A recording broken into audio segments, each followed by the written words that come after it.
श्री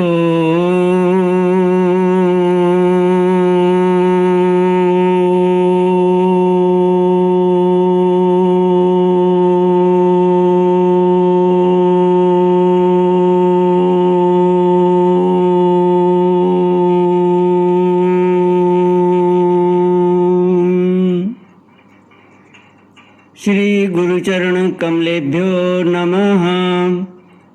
श्री गणेशाय नमः। श्री सरस्वत्यै नमः। श्री कृष्ण गोविंद हरि मुरारी। हे नाथ नारायण वासुदेव। श्री कृष्ण गोविंद हरि मुरारी। हे नाथ नारायण वासुदेव। ओम नमो भगवते वासुदेवाय। ओम नमो भगवते वासुदेवाय। श्री कृष्ण गोविंद हरि मुरारी। हे नाथ नारायण वासुदेव। हे नाथ नारायण वासुदेव। हे नाथ नारायण वासुदेव। श्री कृष्ण गोविंद हरे मुरारी। हे नाथ नारायण वासुदेव। ओम नमो भगवते वासुदेवाय। ओम नमो भगवते वासुदेवाय। ओम नमो भगवते वासुदेवाय। ओम नमो भगवते वासुदेवाय। ओम नमो भगवते वासुदेवाय।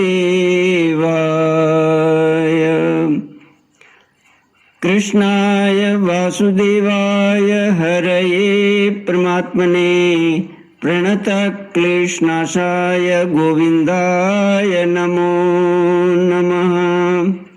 सच्चिदानन्दरूपाय विश्वोत्पत्त्यादिहेतवे तापत्रयविनाशाय श्रीकृष्णाय वयं नमः।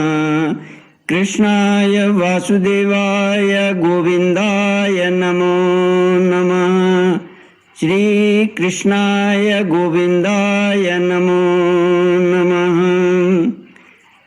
कृष्णाय वासुदेवाय देवकी नंदनाय च नंदगोपकुमाराय गोविन्दाय नमो नमः।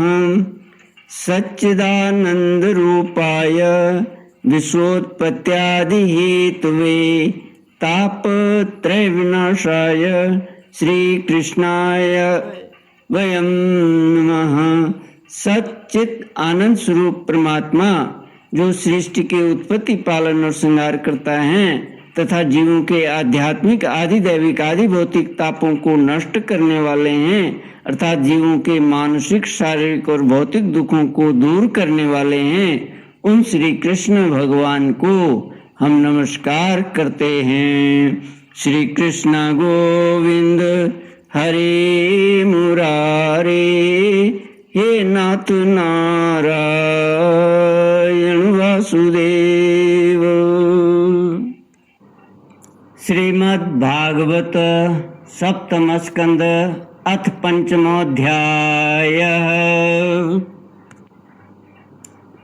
नारद उवाच कर्मनिष्ठा द्विजा केचित् तपोनिष्ठा नृपापरे स्वाध्यायेऽन्ये प्रवचने ये केचिन् ज्ञानयोगयोः ज्ञाननिष्ठाय देयानि कव्यान्यान्यन्त्यमिच्छता दैवी च तद्भावे स्यात् इतरेभ्यो यथार्थ हत। गृहस्थों के लिए मोक्ष धर्म का वर्णन। नारद जी कहते हैं, युधिष्ठिर, कुछ ब्राह्मणों की निष्ठा कर्म में, कुछ की तपस्या में, कुछ की वेदों के स्वाध्याय और प्रवचन में, कुछ की आत्मज्ञान के संपादन में तथा कुछ की योग में होती है। गृहस्थ पुरुष को चाहिए कि श्राद्ध अथवा देव पूजा के अवसर पर अपने कर्म का अक्षय फल प्राप्त करने के लिए ज्ञान निष्ठा पुरुष को ही हव्य कव्य का दान करे। यदि वह न मिले तो योगी प्रवचनकार आदि को यथा योग्य और यथा कर्म देना चाहिए। देव कार्य में 2 और पितृ कार्य में 3 अथवा दोनों में एक ब्राह्मण को भोजन कराना चाहिए। अत्यंत धनी होने पर भी श्राद्ध कर्म में अधिक विस्तार नहीं करना चाहिए, क्योंकि सगे संबंधी आदि स्वजनों को देने से और विस्तार करने से देश कालोचित श्रद्धा पदार्थ पात्र और पूजन आदि ठीक ठीक नहीं हो पाते। देश और काल के प्राप्त होने पर ऋषि मुनियों के भोजन करने योग्य शुद्ध हविष्यान्न भगवान को भोग लगाकर श्रद्धा से विधि पूर्वक योग पात्र को देना चाहिए। वह समस्त कामनाओं को पूर्ण करने वाला और अक्षय होता है। देवता, ऋषि, पितर, अन्य प्राणी, स्वजन और अपने आप को भी अन्न का विभाजन करने के समय परमात्मा स्वरूप ही देखे।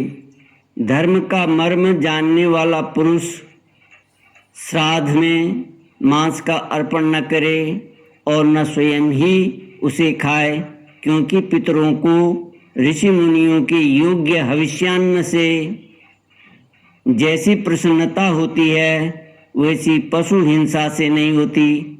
जो लोग सद्धर्म पालन की अभिलाषा रखते हैं उनके लिए इससे बढ़कर और कोई धर्म नहीं है कि किसी भी प्राणी को मन, वाणी और शरीर से किसी प्रकार का कष्ट न दिया जाए। इसी से कोई यज्ञ तत्व को जानने वाले ज्ञानी ज्ञान के द्वारा प्रज्वलित आत्म संयम रूप अग्नि में इन कर्ममय यज्ञों का हवन कर देते हैं और बाह्य कर्म कलापों से उपरत हो जाते हैं। जब कोई इन द्रव्यमय यज्ञों से यजन करना चाहता है तब सभी प्राणी डर जाते हैं। वे सोचने लगते हैं कि यह अपने प्राणों का पोषण करने वाला निर्दयी मूर्ख मुझे अवश्य मार डालेगा। इसलिए धर्मज्ञ मनुष्य को यही उचित है कि प्रतिदिन प्रारब्ध के अनुसार प्राप्त मुनि जनोचित हविष्यान्न से ही अपने नित्य और नैमित्तिक कर्म करे तथा उसी से सर्वदा संतुष्ट रहे। श्री कृष्ण गोविंद हरे मुरारे, हे नाथ नारायण वासुदेव। अधर्म की 5 शाखाएं हैं: विधर्म, परधर्म, आभास, उपमा और छल। धर्मज्ञ पुरुष अधर्म के समान ही इनका भी त्याग कर दे। जिस कार्य को धर्म बुद्धि से करने पर भी अपने धर्म में बाधा पड़े वह विधर्म है। किसी अन्य के द्वारा अन्य पुरुष के लिए उपदेश किया हुआ धर्म परधर्म है। पाखंड या दंभ का नाम उपधर्म है अथवा उपमा है। शास्त्र के वचनों का दूसरे प्रकार का अर्थ कर देना छल है। मनुष्य अपने आश्रम के विपरीत स्वेच्छा से जिसे धर्म मान लेता है वह आभास है। अपने अपने स्वभाव के अनुकूल जो वर्णाश्रमोचित धर्म है वे भला किसे शांति नहीं देते। धर्मात्मा पुरुष निर्धन होने पर भी धर्म के लिए अथवा शरीर निर्वाह के लिए धन प्राप्त करने की चेष्टा न करे, क्योंकि जैसे बिना किसी प्रकार की चेष्टा किए अजगर की जीविका चलती ही है, वैसे ही निवृत्ति परायण पुरुष की निवृत्ति ही उसकी जीविका का निर्वाह कर देती है। जो सुख अपनी आत्मा में रमण करने वाले निष्क्रिय संतोषी पुरुष को मिलता है, वह उस मनुष्य को भला कैसे मिल सकता है जो कामना और लोभ से धन के लिए हाय हाय करता हुआ इधर उधर दौड़ता फिरता है। जैसे पैरों में जूता पहनकर चलने वाले को कंकड़ और कांटों से कोई डर नहीं लगता, वैसे ही जिसके मन में संतोष है उसके लिए सर्वदा और सब कहीं सुख ही सुख है, दुख है ही नहीं। युधिष्ठिर, न जाने क्यों मनुष्य केवल जल मात्र से ही संतुष्ट रहकर अपने जीवन का निर्वाह नहीं कर लेता, अपितु रसनेन्द्रिय और जननेन्द्रिय के फेर में पड़कर यह बेचारा घर की चौकसी करने वाले कुत्ते के समान हो जाता है। जो ब्राह्मण संतोषी नहीं है, इंद्रियों की लोलुपता के कारण उसके तेज, विद्या, तपस्या और यश क्षीण हो जाते हैं और वह विवेक भी खो बैठता है। भूख और प्यास मिट जाने पर खाने पीने की कामना का अंत हो जाता है। क्रोध भी अपना काम पूरा करके शांत हो जाता है। परंतु यदि मनुष्य पृथ्वी की समस्त दिशाओं को जीत ले और भोग ले, तब भी लोभ का अंत नहीं होता। अनेक विषयों के ज्ञाता शंकाओं का समाधान करके चित्त में शास्त्रोक्त अर्थ को बैठा देने वाले और विद्वत सभाओं के सभापति बड़े बड़े विद्वान भी असंतोष के कारण गिर जाते हैं। धर्मराज, संकल्पों के परित्याग से काम को, कामनाओं के त्याग से क्रोध को, संसारी लोग जिसे अर्थ कहते हैं उसे अनर्थ समझकर लोभ को और तत्व के विचार से भय को जीत लेना चाहिए। अध्यात्म विद्या से शोक और मोह पर, संतों की उपासना से दंभ पर, मौन के द्वारा योग के विघ्नों पर और शरीर प्राण आदि को निश्चेष्ट करके हिंसा पर विजय प्राप्त करनी चाहिए। आदि भौतिक दुख को दया के द्वारा, आधि दैविक वेदना को समाधि के द्वारा और आध्यात्मिक दुख को योग बल से एवं निद्रा को सात्विक भोजन, स्थान, संग आदि के सेवन से जीत लेना चाहिए। सत्वगुण के द्वारा रजोगुण एवं तमोगुण पर और उपरति के द्वारा सत्वगुण पर विजय प्राप्त करनी चाहिए। श्री गुरुदेव की भक्ति के द्वारा साधक इन सभी दोषों पर सुगमता से विजय प्राप्त कर सकता है।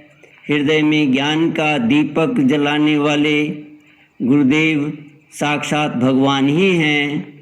जो दुर्बुद्धि पुरुष उन्हें मनुष्य समझता है, उसका समस्त शास्त्र श्रवण हाथी के स्नान के समान व्यर्थ है। बड़े बड़े योगेश्वर जिनके चरण कमलों का अनुसंधान करते रहते हैं, प्रकृति और पुरुष के अधीश्वर, वे स्वयं भगवान ही गुरुदेव के रूप में प्रकट हैं। इन्हें लोग भ्रम से मनुष्य मानते हैं। श्री कृष्ण गोविंद हरे मुरारे, हे नाथ नारायण वासुदेव। ओम पूर्णमद पूर्णमिदं पूर्णात् पूर्णमुदच्यते पूर्णस्य पूर्णमादाय पूर्णमेवावशिष्यते। ओम शांति शांति शांति। हरि ओम। श्री गुरुभ्यो